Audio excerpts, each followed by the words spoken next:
Good morning to the honorable ministers of the council, members of the media, online viewers, radio listeners via St. Martin Gov Radio 107.9 FM and respective radio stations island-wide. I'm Rolika Roach and welcome to the live Council of Ministers press briefing for today, Wednesday, June 12th, 2019. At this time, I invite the Prime Minister and Minister of General Affairs, the Honorable Leona Romeo Marlin, to address you. Prime Minister.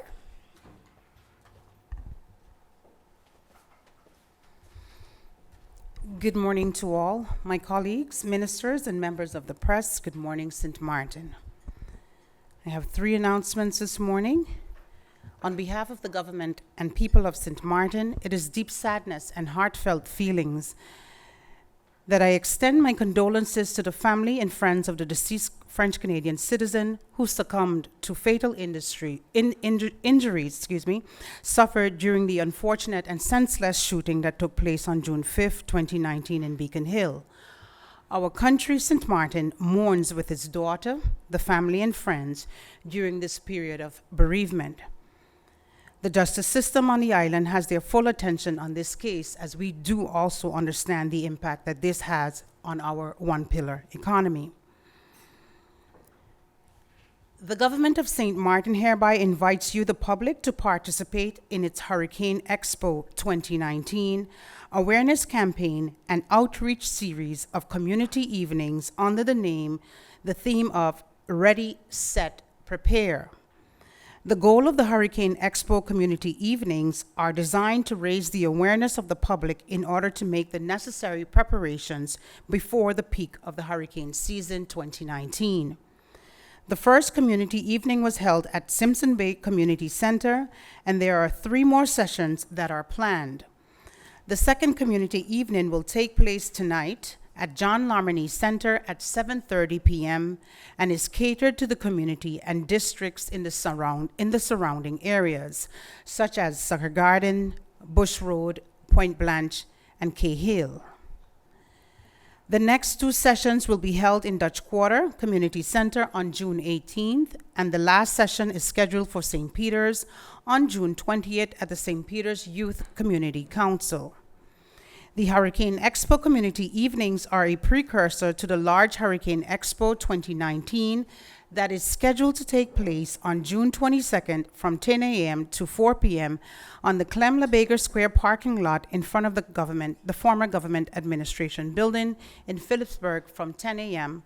to 4 p.m.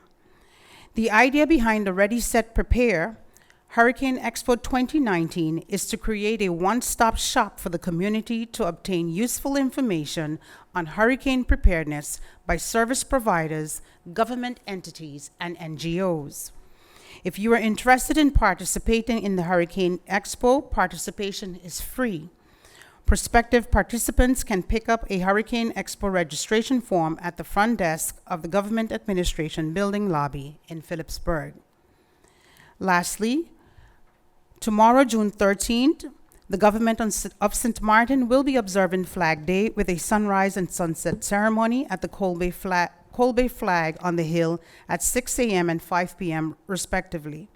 Through this medium, I would like to invite the public to attend both ceremonies in observation of our National Flag Day. I thank you and I await your questions. Thank you, Prime Minister, for your opening remarks. At this time, I invite the Minister of Education, Culture, Youth and Sport, the Honorable Wycliffe Smith, to address you. Minister Smith.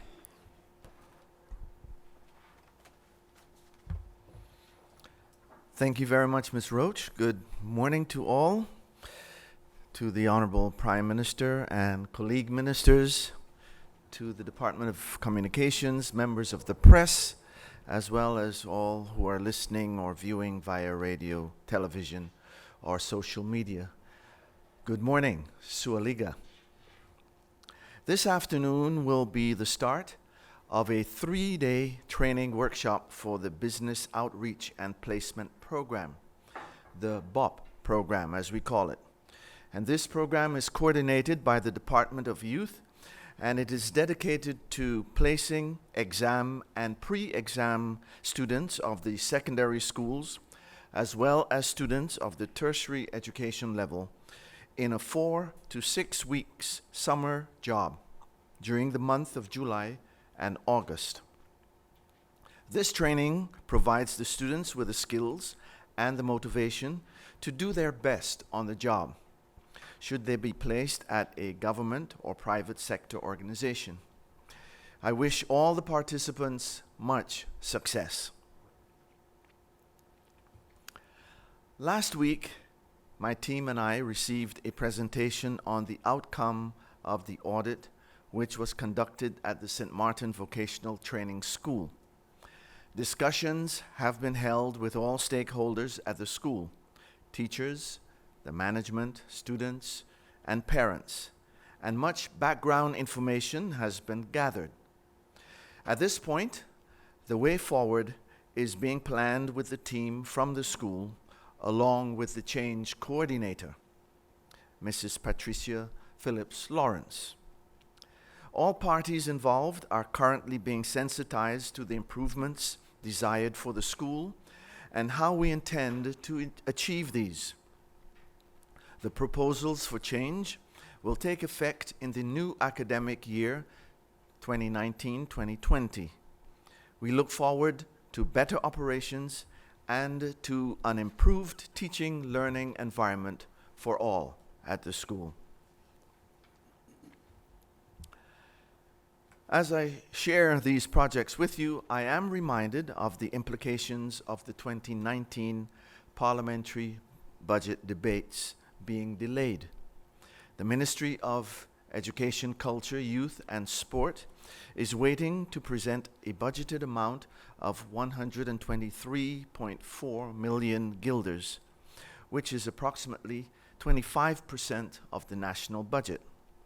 With the further delay of the presentation of this budget, there are projects and programs that my ministry has planned, and we may not be able to move forward without an approved budget for this year. Every civilized society maintains laws and regulations so that the government of the country may be guided in the right direction. I consider St. Martin as a civilized society where citizens, as well as the government, abide by the laws and by the regulations. Citizens and public authorities have rights as well as duties. The Constitution of St. Martin indicates the rights and the duties of the citizens as well as of the government. And according to Article 11 of our Constitution, each child has at least the right to education. This task is performed directly by the Ministry of Education, Culture, Youth, and Sport. My ministry is trying, with all the budgetary limitations, to ensure that education, culture, youth, and sport are at least open to the primary, secondary, tertiary, and all other levels. If the budget for 2019 is not approved, the entire education system and the care for culture, youth, and sport can be compromised. Most of the budget of the Ministry of Education, Culture, Youth, and Sport is spent on subsidies for schools, sports, youth, and for cultural programs. It is already clear that some school boards, such as SVOBA and FAVA, are having financial difficulties with the budgeted allotted to them for 2018. Parliament questioned my ministry on what can be done regarding the troubles these school boards are facing, and how can we offer additional assistance with no approved funds for 2019. If the budget is not approved soon, the government will have to take the decision to operate with a budget of 2018 for a second year. And we already know that the 2018 budget will be insufficient, particularly for FAVE and SVOBA school boards. Furthermore, several areas can be in jeopardy. To name a few, these include the maintenance of schools so that students are safe, including our public schools, the salaries of teachers and support staff, school nutrition, school bus transportation, the insurance for students studying here and abroad, study financing and all the conditions around it, innovations in education, and the professional development for teachers. Also at risk are key programs in the fields of culture, youth, and sport. The reorganization of the Division Public Education, cooperation agreements for the delivery of examinations for the IB, International Baccalaureate, the CXC, the ETE, and Cambridge curricula, funding for legislation for subsidies such as higher education, and supervision of the Department of Inspection Education. However, despite these setbacks, the staff of the ministry and I will continue to do our utmost best to ensure that the tasks and the duties of this ministry are carried out to secure the rights of the citizens of this civilized society. I'm very happy to announce that starting today, Mr. Hiro Shigemoto has joined the team of the Ministry of Education, Culture, Youth, and Sport in the function of Financial Controller for the ministry. After the sudden departure of our previous controller due to family reasons, the ministry had no financial controller for several months. Fortunately, Ms. Minerva Rumnit of the Staff Bureau assisted us during the absence of a controller, and for that we are very grateful. The staff and I look forward to working with Mr. Shigemoto, and I wish him much success in his new role. A word on the registration for public schools. The third and final registration period for new students for the academic year 2019-2020 ends this Friday, June 14th, 2019. Parents, you are to register your children at the school closest to your home.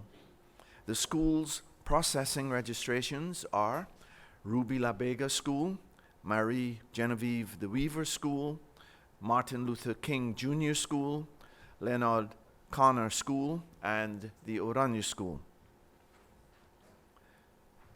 A word of congratulations to the St. Martin Boxers. Following the victory in Curaçao, Malcolm Phillips and Earl Stefan Duzong this past weekend won the belts in their respective divisions at the Sugar Burt 2019 National Championship Series in Florida. Congratulations again to Malcolm and Stefan, and also to their coach, Earl Duzong. Truly, you are an inspiration to others. You are proof that sports in St. Martin is developing. Keep flying our flag high with pride, and remember, sports matter. And tomorrow is Flag Day. Tomorrow, Thursday, June 13th, we will observe Flag Day. The government of St. Martin, through the Department of Culture, has collaborated with the Bells family to host an official observance at the Bells property flagpole located on the Colby Hill. The celebrations will begin with a solemn ceremonial sunrise hoisting of the flag at 6 a.m. and will close with a more festive event at 5 p.m., preceding the ceremonial lowering of the flag at 6 p.m. The sunrise and sunset ceremonies are open to the public. With limited space at the venue, parking at the site is prohibited during the activities. Attendees are asked to park at the Raoul Illich Sports Complex in town, where a shuttle service will be provided to the site on Colby Hill and back. I encourage all persons in the community to celebrate the St. Martin flag by hoisting flags at home, on your vehicles, and by dressing in your red, white, and blue tomorrow. As a people, we have a lot to be proud of. Personally, it brings me great joy to see our flag raised anywhere in the world. It may be at a regional sport tournament, an international conference, at a local parade, or in a classroom. Our flag, this flag, represents us at our best. Wherever you are on June 13th, I invite you to wave your St. Martin flag in national pride.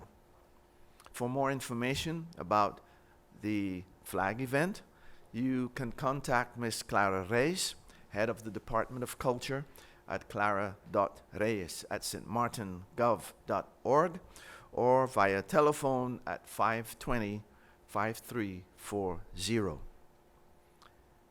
Hope to see you tomorrow at Flag Day. Thank you for watching and for listening, and I will be available for any questions that you may have. Have a pleasant day.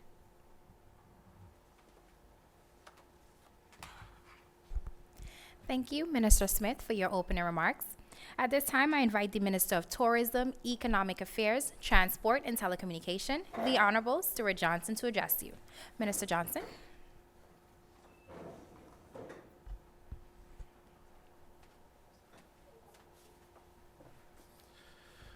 Good morning to those listening via radio, watching on television, or via Facebook. Good morning to the media and my colleagues here in the Council of Ministers.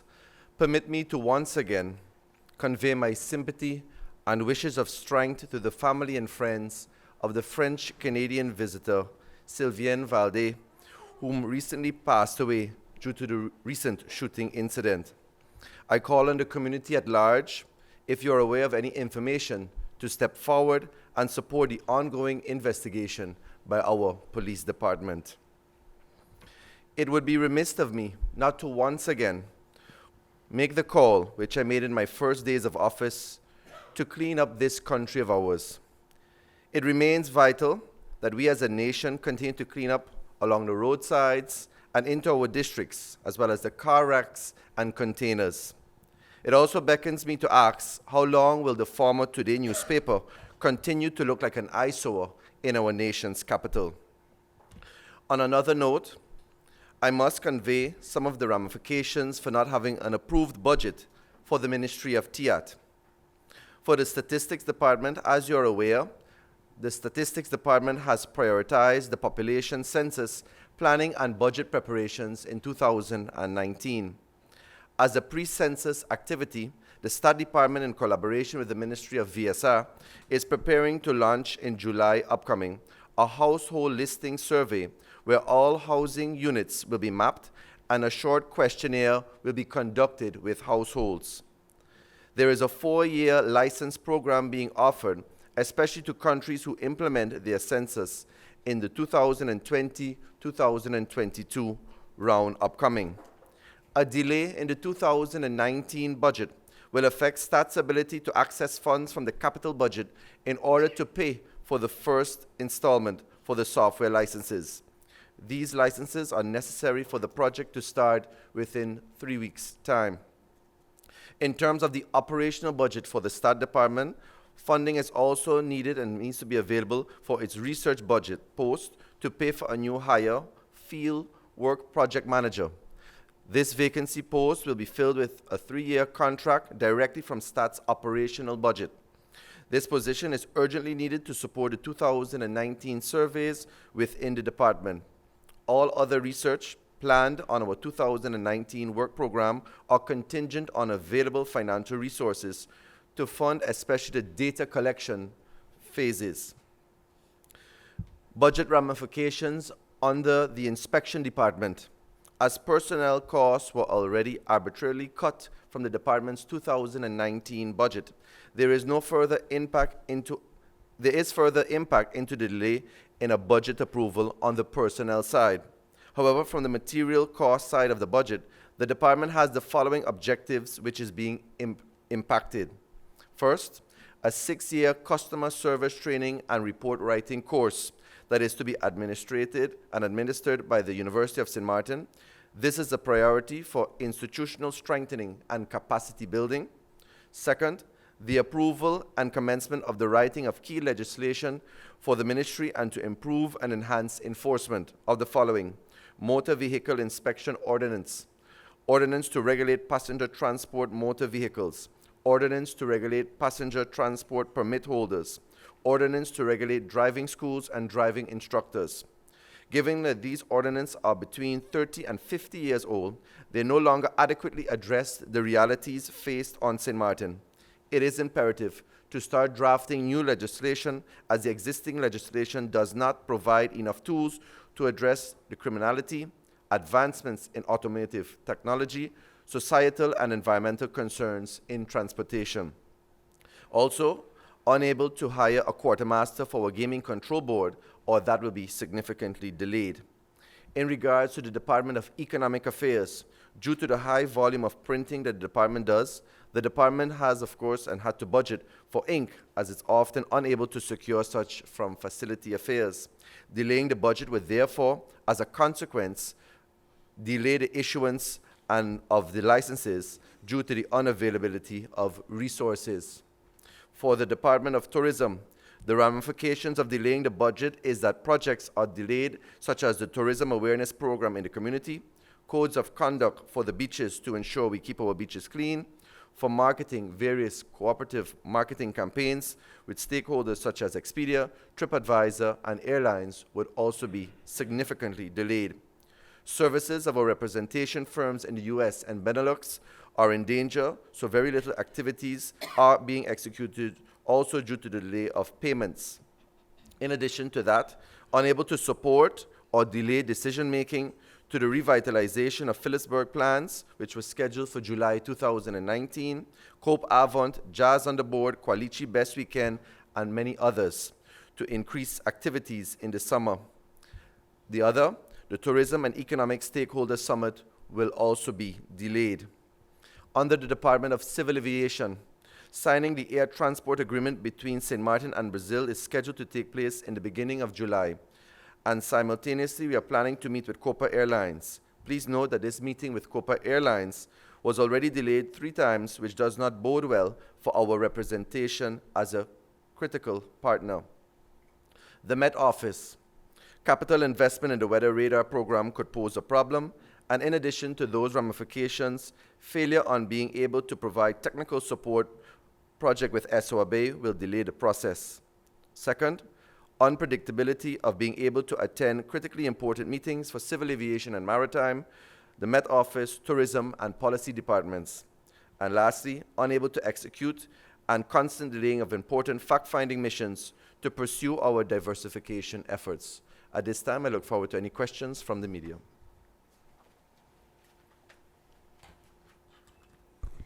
Thank you, Minister Johnson, for your opening remarks. At this time, I invite the Minister of Justice, the Honorable Cornelius De Weaver, to address you. Minister De Weaver.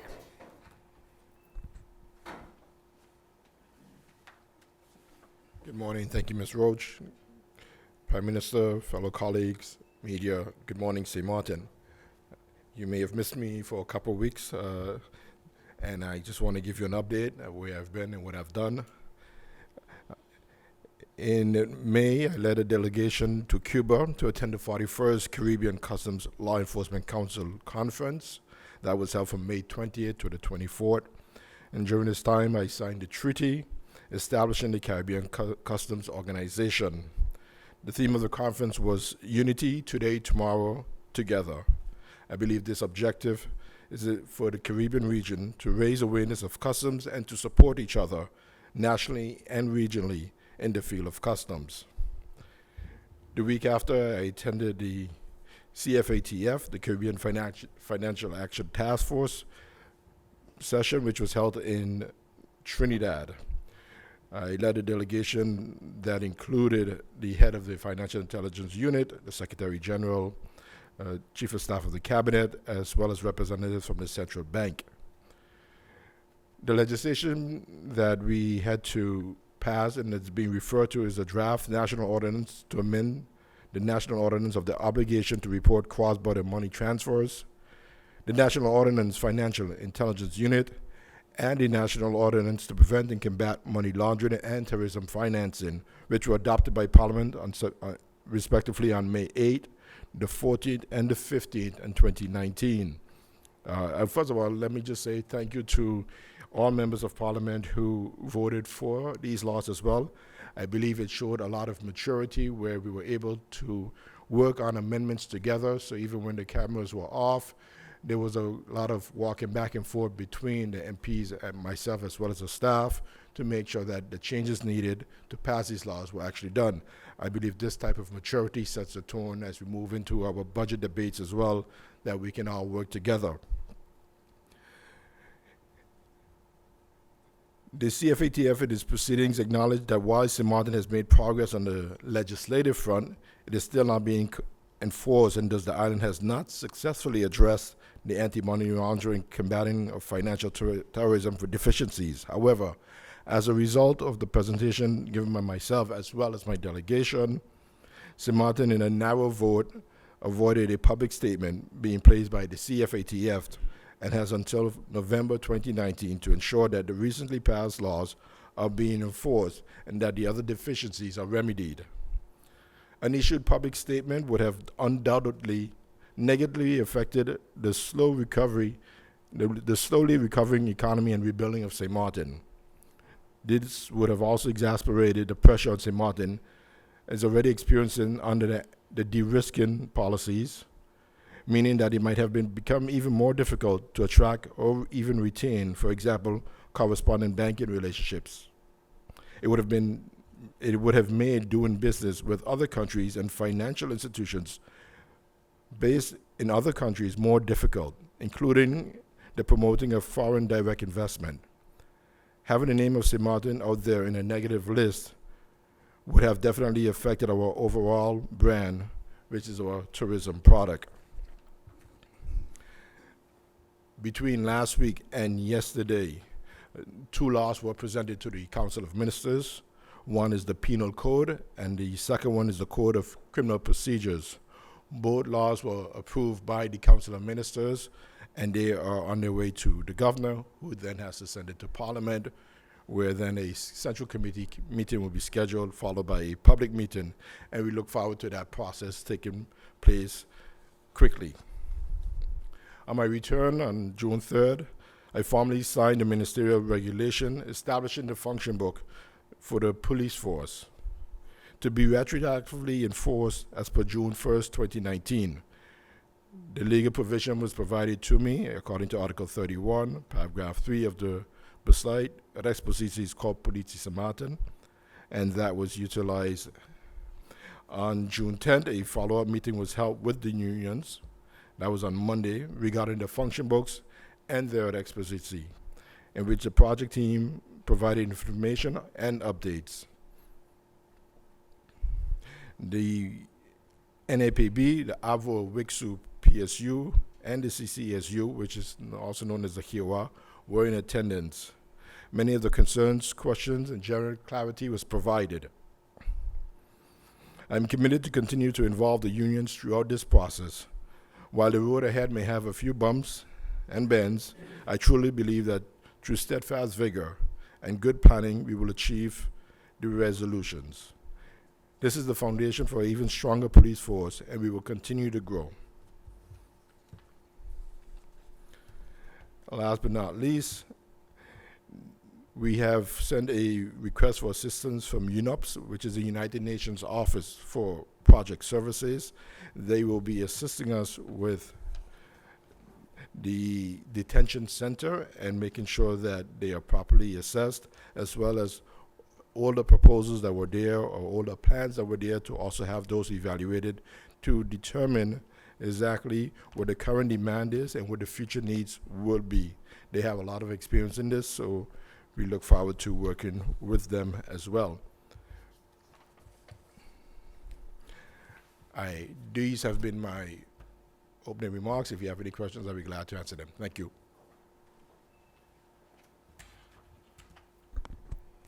Thank you, Minister DeWeaver, for your opening remarks. The Minister of Finance, the Honorable Perry Hearlings, and the Minister of Public Housing, Spatial Planning, Environment, and Infrastructure, the Honorable Miklos Gitterson, are both present this morning, however, will not be making any opening statements, but are both available for questions from the media. The floor is open. Lyndon Brown of BCN TV, you have the floor. Good morning to the people of St. Martin and to the ministers that are present here today. Question to the Minister of Finance. Minister of Finance, June 7, there was a meeting at the Parliament. The emphasis was on the budget. And there was some wording that highlight like jeopardy. Like your statement was, if the budget haven't signed, it will put the country, the island, in jeopardy. And you also mentioned that we must remember that we are also autonomous island, and the word was highlighted over 5 times. And can you tell us, is there a timeline on the budget, and what is the way forward? Thank you, Mr. Brown. Interesting way to pose the question, but I got the message. I think the Prime Minister and myself and this morning my fellow colleague ministers of TIAT, Education and Justice were very clear. Even though there are people in society that think that this is a joke, you know, what we are trying to do as a government is to explain what could happen if we continue on this road. That is the responsibility that we take. We are the government of St. Martin, and we have that responsibility to inform the public properly of possible consequences if we going and continue going on this road. That, first of all, was the main intention of the press conference on Monday. Now, what is the way forward on the budget is, you know, and that was also voiced by the Prime Minister on Monday, is to table and put on the agenda the budget ASAP. Because the extension or the adjournment of that meeting to be scheduled at the end of June or beginning of July would mean that we have surpassed half of the year already. So you can imagine that we are behind half of a year in implementing the very important and urgent projects that we need to undertake. So for us, the way forward, Parliament with their cooperation to schedule the budget handling as soon as possible, preferably if we have to go to Parliament on Friday, we are ready to go to Parliament on Friday to defend our budget. Thank you, Mr. Brown. Thank you, Minister Herlings. Andrew Dick of the Daily Herald, you have the floor. Yes, good morning to all the ministers. Question from the Prime Minister. Prime Minister, concerning the coalition, I mean, the call to members of Parliament to have this meeting as soon as possible is being called on. You mentioned it in the press conference on Monday, and now today, of course, again. How is the coalition responding to the urgency for this budget to be passed as soon as possible? Thank you for that question. I believe that from the article that I read from the Voorzitter, so the Chair Lady of Parliament, she too sees the need to ensure that, to have this tabled ASAP. So I'm sure that she is doing everything within her authority to make sure that there is a quorum for us to have this urgent legislation passed. Thank you, Prime Minister. Stephen Cerulean of PJ82 Radio, you have the floor. Prime Minister, Ministers, good morning. My question is for the Minister of Finance. You recently paid a weekend visit to Curacao, whereby you met with your colleague, the Finance Minister. There has been a call to urgently appoint a president for the central bank. Was that part of your discussion whilst in Curacao, and how close are the two of you in appointing the president for the central bank? Thank you, Steve. First of all, to correct statement, and I don't have a problem with the way you put it. President directors of the board of directors are not appointed by the ministers of the country.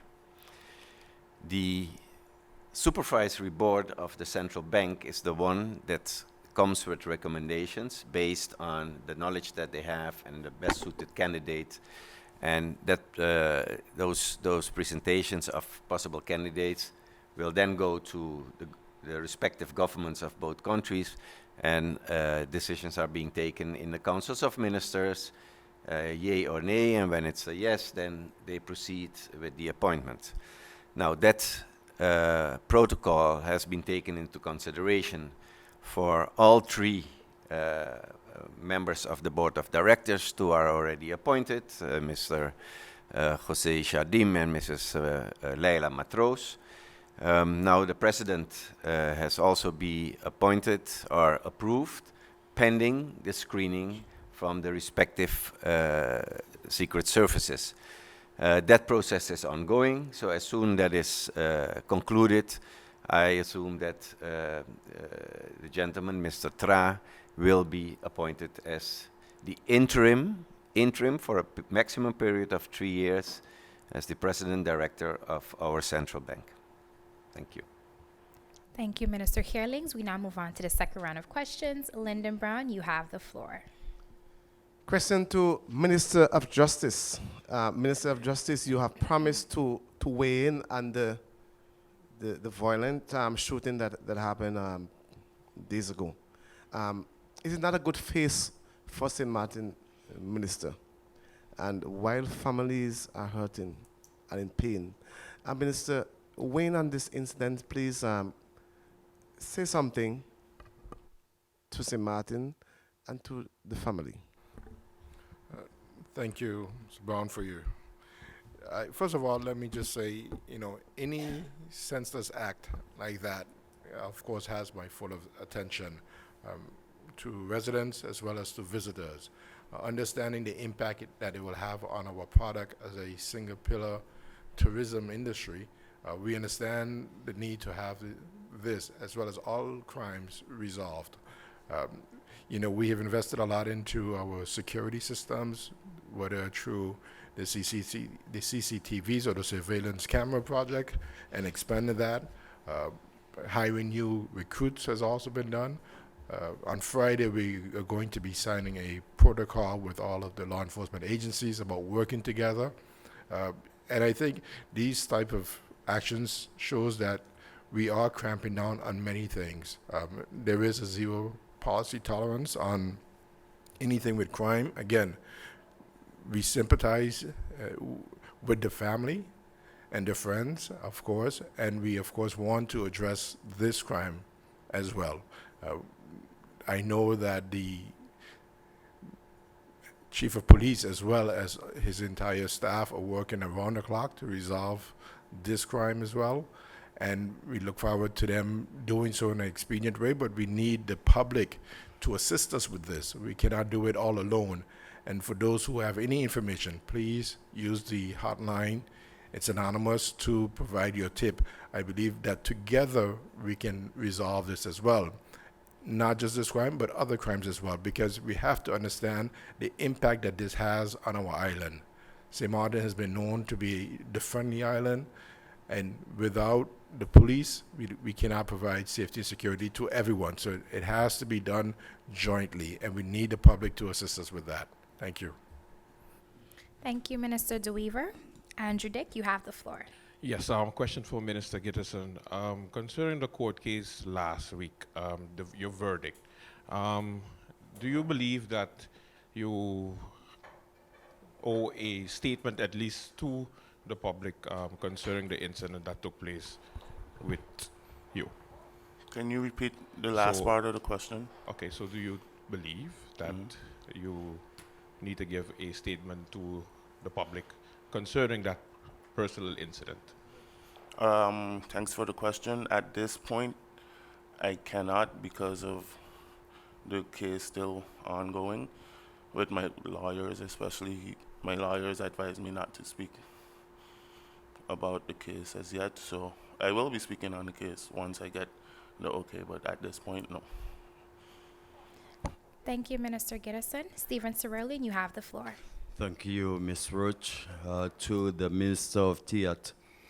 In your opening statement, you spoke of the ISO, meaning the Today newspaper or the former Today newspaper. I've been asking over and over as to what's taking place with the administration building closer to home. Can you provide some information? Because we have quite a few ISOs around. Thank you, Stephen. Wonderful question. You know, I ask the same thing every day, but you know, the government of St. Martin is committed to make sure that the necessary due diligence takes place. There's certain processes with the insurance, there's certain due diligence with the archives and so on.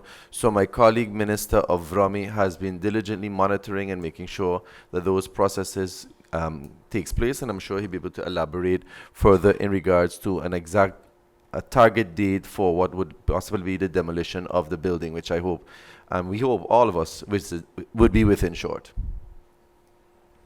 Thank you, If Minister I may, Johnson. just to echo on that, what Minister Johnson said is indeed true. What we're doing right now is allocating the funds to demolish the building. Thank you, Minister Gittison. We now move on to the third round of questions. Lyndon Brown, you have the floor. Question to Minister Gittison. Diving into the cleaning up of St. Martin, you know, a lot of times people don't see the good that the ministers are doing. So far, your team have been going into the different districts and marking the cars, and things are happening. If we look at the dump, great things are happening. Minister, how long?